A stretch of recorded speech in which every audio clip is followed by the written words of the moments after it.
So this is a fabulous Edwardian wide brim. This is a long nap beaver pelt, simple little felt piece, and you'd have to imagine this would be worn by an Edwardian woman. Is this an entire bird?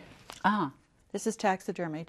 Wow. This, I'm sure, will give you the idea of Gone with the Wind. Everything about hats is exciting to me. The milliners, the people who make them, the people who wear them, the movies where they're showcased, and everyone is beautiful and everyone is unique.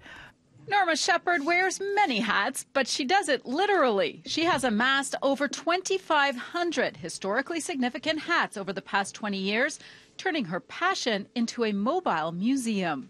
You might need a permit for your pin if it was longer than 9 inches. You had to get permits for these? Yes. And throughout history, hats have been status symbols. The teapot hat here. Yeah.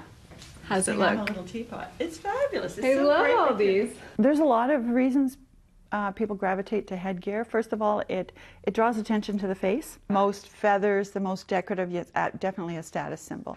It was to gain status visually. In fact, the history of head accessories being worn as status symbols goes back thousands of years. And even the size of the hat can sometimes indicate whether it was a time of prosperity or war. Is that the center portion of a larger hat, or that was created like that? This is very likely the center portion of a larger hat.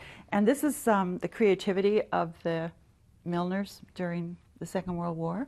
While other styles reflect popular culture. Hollywood was setting styles. The directors didn't want brims, interfering with the faces. And enough hat trivia to drive you mad. In fact, the Mad Hatter phrase comes from the fact that hat makers originally used mercury to cure felt.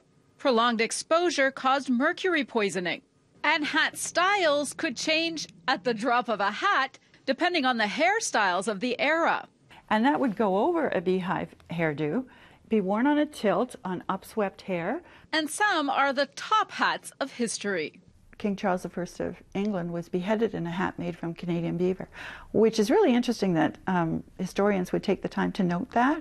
But it tells me there really is a hat for every occasion. Well, believe it or not, January 15th is National Hat Day. So go on and dust off your favorite hat, or go out and buy one for the first time and wear it next Tuesday. In Burlington, Audra Brown, City News.